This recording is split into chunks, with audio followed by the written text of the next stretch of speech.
Hello Luke, and welcome to this masterclass for the piece tomorrow. Now tomorrow is a very suitable piece for grade 7 for the own choice, and so I'm going to look forward to conducting this masterclass with you.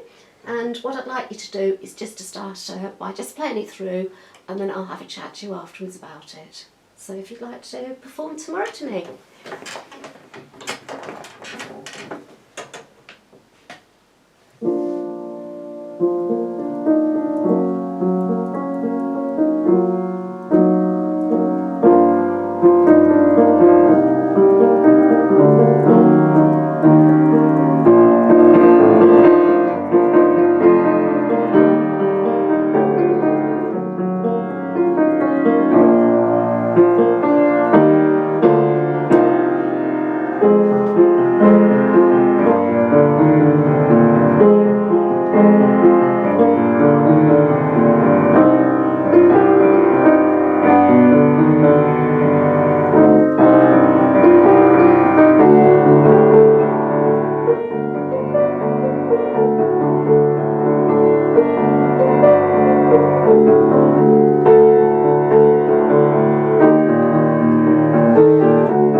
Thank you very much. So, I need to just have a chat to you really about how I've actually composed this, because the key structure to this is very, very important because it links with the title.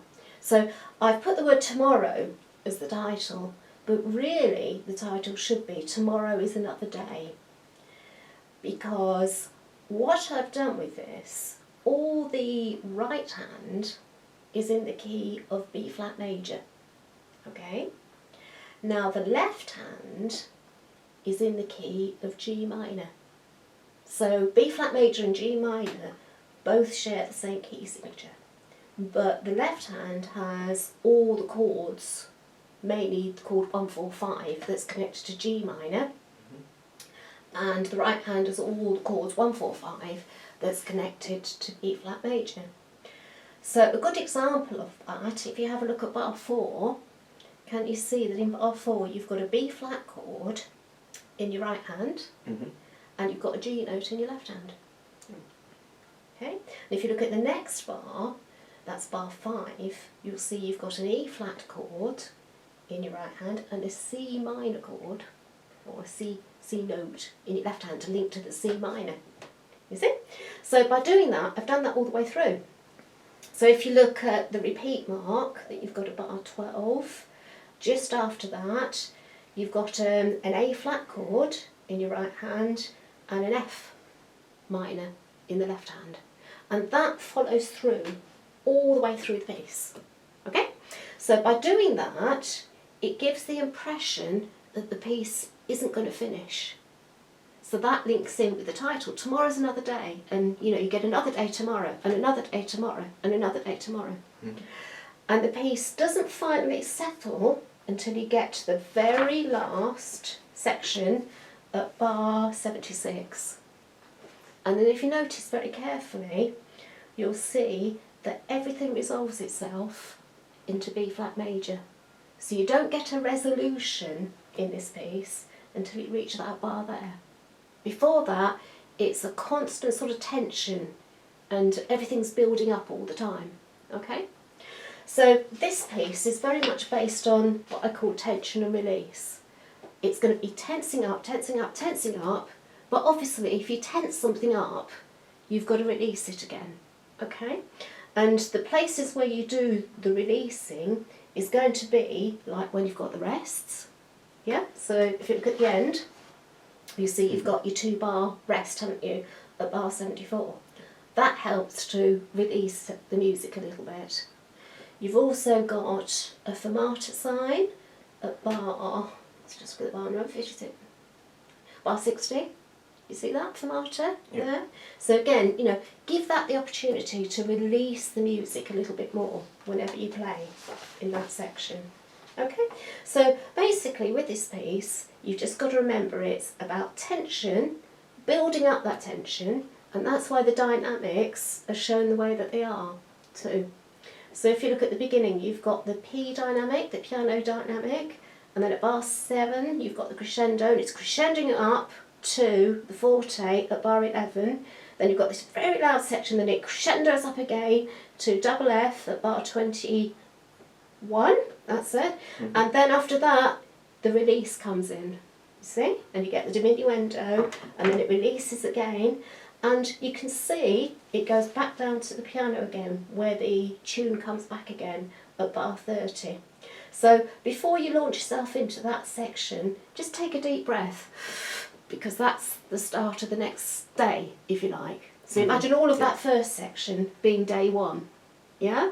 And then the day starts again. But it still doesn't resolve itself because it's still in G minor at bar 33 with a B flat chord. So it's building up the tension again, building up the tension again. The dynamics crescendo through, get louder and louder and louder.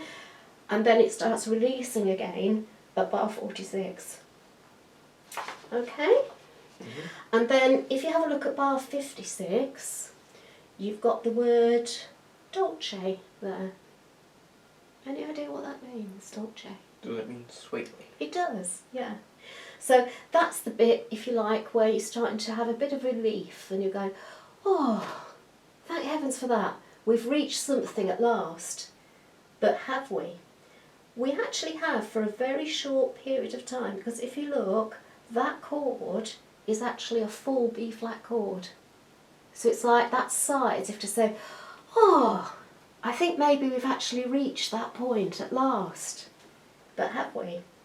We haven't, because if you look at bar 62, it goes back again to the G minor section of bar 65, where you've got the B flat chords in the right hand, the G in the again. So it's that final sort of release and the tension building up again until it finally resolves itself. But the dolce's there to sort of hint, we are going to reach an ending. At some point we will reach this ending and it will be coming soon, and that's that little sort of inkling. So that's why that bit has to be played just slightly different to the rest of the piece, because that's the hint that it will resolve itself at the end of this piece. Okay? So it's all about the dynamics again, this piece, putting the dynamics in, building up that tension, letting it relax and release through. Okay? So do you want to just try playing it again and see if you can put the dynamics in? Okay.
Thank you very much, and good luck for your grade 7 examination.